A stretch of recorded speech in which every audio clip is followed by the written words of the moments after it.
Hello and welcome to another episode of Earth911's Sustainability in Your Ear. I'm Mitch Ratcliffe, your host. Welcome to Earth911's next innovator interview. We have a really fascinating conversation with Alysia Helming, who is the founder of EarthFund Global, which is a new nonprofit that is working to bring together stakeholders and communities around the world to address climate change. Alysia, how are you today? Welcome to the show.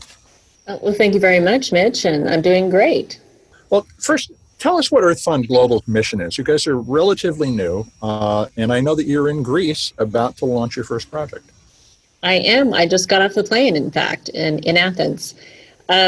So we are fairly new, but we've partnered with Global Green USA, which is has been around many, many years and has a great reputation, as well as Green Cross International. So Global Green USA is their branch in the U.S.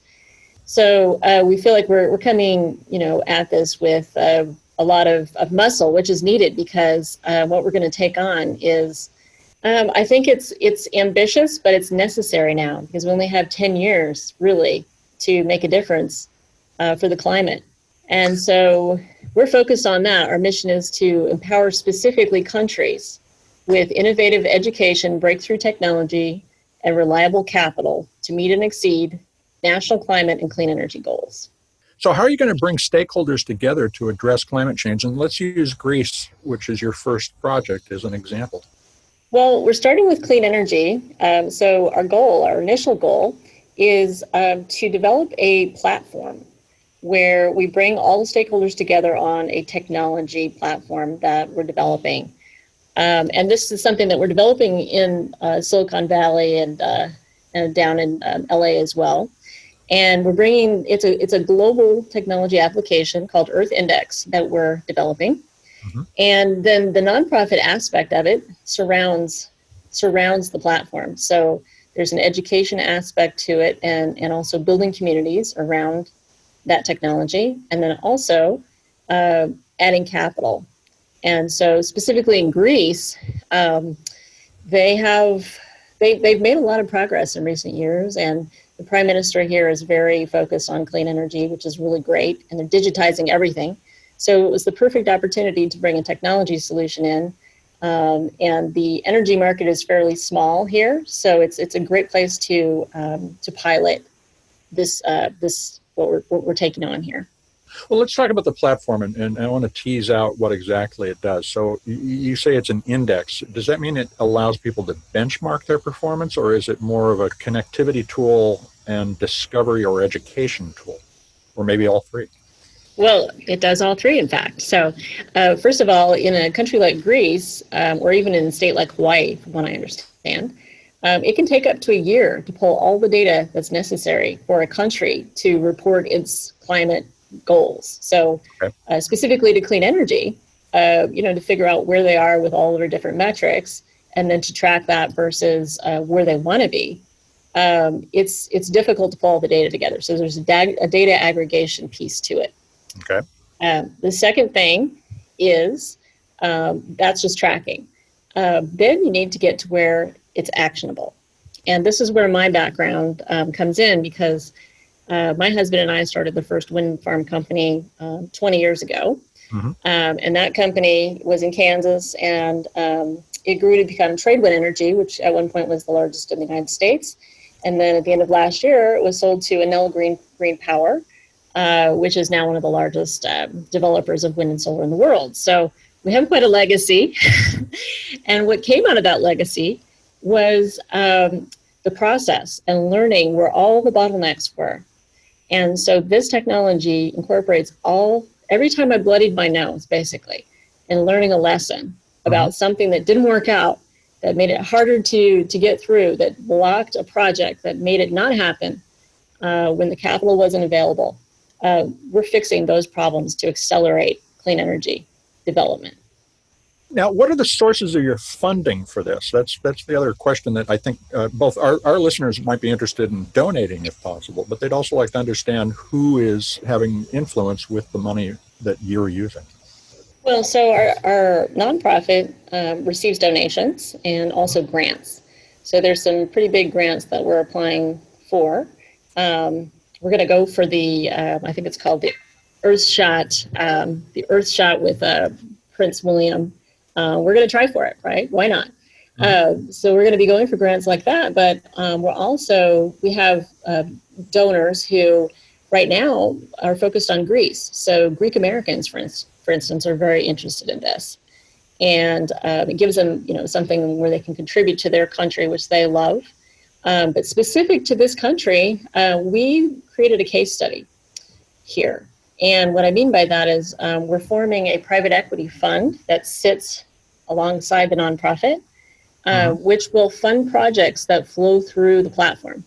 So we'll be bringing in funding sources from all the big investors through our platform, but also sometimes there's hard to get funding that you need. You need it earlier as a developer. And so that harder to get funding needs a special nonprofit angle to it. And so that's what our private equity fund is that we're building. That's called EarthFund. And in Greece specifically, we're talking to the enterprises that, and the families, for instance, that have a lot to do with the energy industry here and want to make a shift from oil and gas and diesel and move towards a renewable future. So there's a private equity side, an investment fund. Does that investment fund do some reinvesting of its profits in the nonprofit? So it's owned by the nonprofit. So any profits it makes go to the nonprofit. But then also those families that are participating in it, it gives them a win-win reason to switch from what they're already invested into a renewable future. You've created what you consider to be an ethically and scientifically valid way to invest in green energy and green economies. And you've got a mechanism where somebody can be a supporter and potentially profit, but also do good for the world. Is that a pretty good summary? That's a great summary. And the reason that's important is that, for-profit and nonprofits should work together to make this happen. And from my experience, 20 years of building these kinds of projects, we were for-profit all along, but often there were times when we weren't making a profit. And those times were really hard, and then there were times when we were doing well. And I think, there's this idea that just because you're for-profit that you're just gaining for yourself. But the truth is, for us, it was more of a labor of love over time. Well, you're also describing the difference between the way that we're being told business should be, which is zero sum, all for myself, versus what we know human society has evolved based on, which is more of a collective, not socialist, but collective undertaking where, when you were having your hard times with the wind farm in Kansas, you still had employees, and those employees were benefiting from the fact that you were taking the risk. Conversely, they were contributing to a change in society, making a profit for themselves. Now, when you think about a project like the Greek fund, do you include social justice, economic opportunities for local workers, as well as for creating business opportunity? Yeah, in fact, that's what the nonprofit really is doing. The way I see it is the technology solution sits in the middle of this. And that provides the structure for raising the bar for the entire country around renewable energy. And then sitting around that, you have the nonprofit aspect, which includes education. It includes working with the local community to solve any issues they might have. So, for instance, there are some Greek islands where there's been some proposed offshore wind farms that they wanted to build, and it was in a high tourist area. And tourism is huge here in Greece, right? So if you're going to take away their jobs, it's not something you can do, right?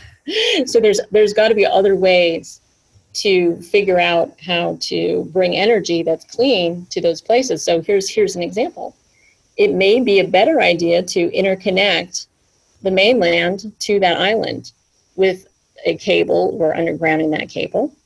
And then you take the power then comes from the mainland where there's plenty of land and it doesn't affect tourism.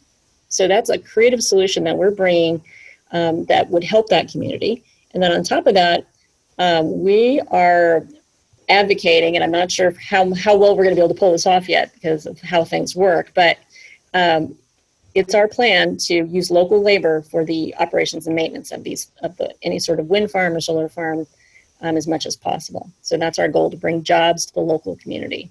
Now, you also do a lot of education projects, and one of the ones that I found kind of charming was Earth Odyssey, which is an expression of sustainability through art. Tell us about that. Well, it's actually merged into something even more than that. So now it's there's an art component to it. There's field trips. There's interactive modules.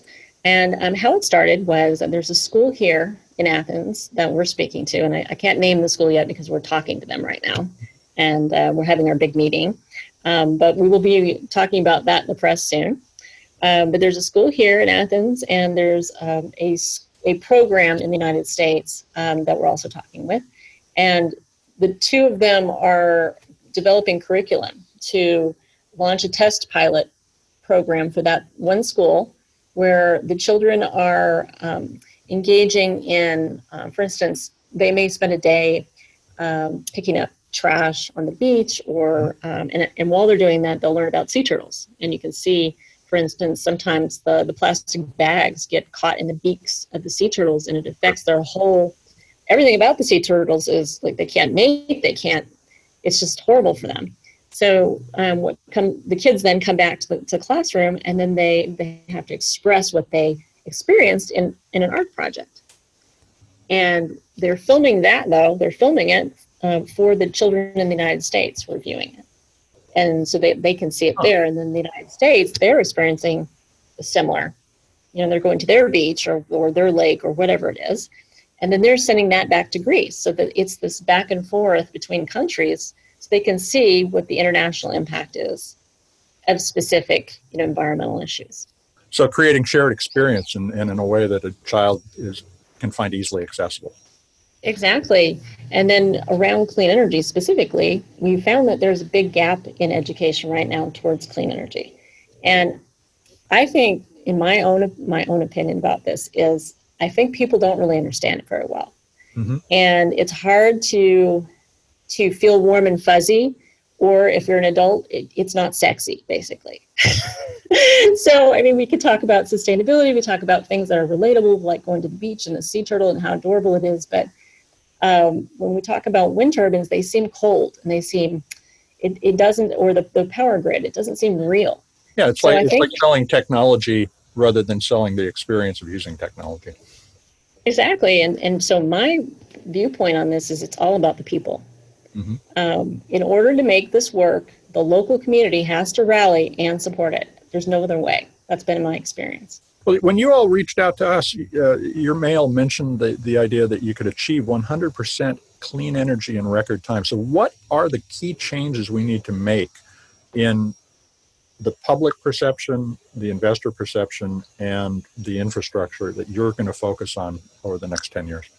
Well, so record time, if you say 10 years, then maybe it's achievable. Maybe for one country, right? Mm-hmm. And so we're going to do our best, country by country. That's what we want to do. The way I look at this, though, is you absolutely have to have that technology component. And the technology, the one thing we didn't talk about earlier, is you need some communication vehicle between all the different stakeholders. Right. So if we look at Calif, your platform is that mechanism, if I understand you correctly. Is that true? It is. And so one of our goals for the technology platform, even though it is a for-profit, is to ultimately have it mostly owned by our nonprofit. And then we're bringing in socially conscious investors. And it can't be anyone who's too biased. So, for instance, I've had all kinds of offers here from some of the families or the companies here engaged in clean energy in Greece who'd like to invest in this. And they want to do the full investment. And I had to turn them down, because if they did that, then nobody else would necessarily, or maybe 2 or 3 other developers would, but it would only be a solution that would work for a subset of the market. So you ultimately need something that would work for the entire market, so that the Prime Minister could look at this and say, oh, I can see exactly what's happening in my country right now, real time. I can see what's going on, and I can drill down, and I can see where there's red flags, and how can I help? Well, here's some suggestions. So we're using artificial intelligence then to have a list of suggestions based on who you are as a user to fix those bottlenecks. And then all of those suggestions then get emailed to the nonprofit, who are boots on the ground in the country, working locally with the community to make sure that those bottlenecks are solved as much as possible. And when they can't be solved, well, then maybe it's not the best place to have a project. Maybe there's another place to have a project. It's interesting. So, you know, what you're describing is thinking in systems, looking at, or from a chess perspective, looking at the whole board rather than just the particular problem you're trying to solve. Is this, do you think, a characteristic that female entrepreneurs are bringing to the market now? I mean, you've got 20 years of renewable energy entrepreneurial experience, which is pretty extraordinary in and of itself, but you also are describing thinking about all the pieces rather than just focusing on one to the exclusion of the others. Do you think that's one of the opportunities that we have as a society, empowering women really completely for the first time? To disrupt the way things have been? And does that give us an opportunity to reinvent the world in a way that we don't consider when we look at it in the framework of traditional capitalism, as we were talking a little about earlier in the conversation? Yeah, I think that we're definitely seeing women helping women. And our organization, for instance, when COVID hit, there were a group of us women who were clean energy entrepreneurs and pioneers, et cetera, who started talking. And we realized, okay, we're all at home now. We were working from home, and we needed hope. And we needed to create our own hope. And that's how this started. So we gathered more and more and more women. We had, we probably had like 20 women. Originally, a year ago, I started Earth Index and it was called Synergos back then. It had a different name. I started it with a Greek entrepreneur here. His name is Vasilis Rallis. He's my co-founder. And Vasilis and I had, it was really, really hard for investors and entire, country level government, different levels of stakeholders to want to spend the time and the effort to try to coordinate all the players that you'd need to, all the different participants, to make something like this happen, because it's just such a colossal undertaking. And they were like, whoa, that's just like, it's too big, right? Well, so what happened was COVID hit, and then we had fires in California, for instance, and in Australia and down in the Amazon, and we can see all the effects of climate change now. Yeah, and they're beautiful. Right, exactly. And so suddenly, pretty much everyone I talked to originally said no, now is like, are you still doing that? Because how can we get involved? What can we do to help?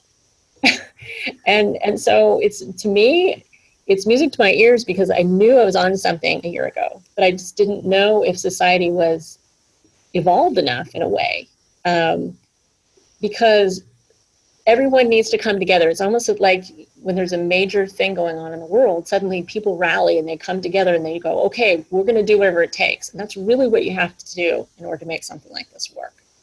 So are you hopeful? I mean, you just hit on one of the key human conditions, which is that we're always late to the game, but we generally do play pretty well when we take it seriously. Do you have hope? Oh my goodness, I definitely have hope. I'm not sure that 10 years is going to be fast enough from what I'm hearing. I'm trying not to be skeptical, but it seems like we're hearing about permafrost melting and methane and being released into the air, and that making the effects of climate change even worse. So I think that what we're talking about now is also humans evolving toward a more resilient society. So if you look at what we're trying to implement there as well, our system is set up so that most people can use the system from home. And our companies, all of our companies are remotely operated, meaning everyone works from home. And we have a network around the world, and we are very digital and very resilient. We're focused on that. So no matter what happens in the future, we're going to be here and we're going to be working and hopeful. Oh, you just described the design principles on which the internet was built too, something that would survive all sorts of disruption. So it's interesting that that's once again reflected in the structure of the organizations that we're inventing to solve these complex problems.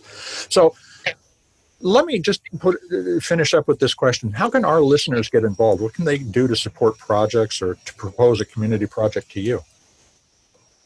Well, we're looking for states and for countries to take, after Greece, we're looking at California next, and we've also talked to some people in Hawaii as well as New Zealand and some other countries in Africa, such as Kenya. And when I say we've been talking to people, we're talking to nonprofits that operate there. Right. So we're really looking for nonprofit partners that already have a foothold in that country and could reach the government and get some participation that way so that it's easier for us to enter the market. And so we would partner together, and any leads to that would be great. And then also in terms of if you're in the country that we're operating in, there'll be all kinds of volunteer opportunities. And if you're in the United States and if you're interested in volunteering in any way with what we're doing, send us an email. Definitely let us know. Where should they send that email? We have earth@earthfundglobal.org. Great. Well, so Alysia, thank you very much for joining us today. Folks, check out earthfundglobal.org. That's all one word, .org, EarthFund Global, and learn about what EarthFund is doing. It's a fascinating undertaking and clearly early in its life, but something that we can all start to build together. Alysia, any final thoughts you'd like to share with folks before they sign off and start their week? No, I'm very thankful for the interview today, and I'm grateful for what you're doing as well. Getting the word out about sustainability. It's really important. Thank you. Alysia Helming is the founder of EarthFund Global. Check it out at earthfundglobal.org. This is Earth911 Sustainability in Your Ear, and we'll be back with another interview soon. I'm Mitch Ratcliffe, your host. Everybody out there, take care, be well, be sustainable.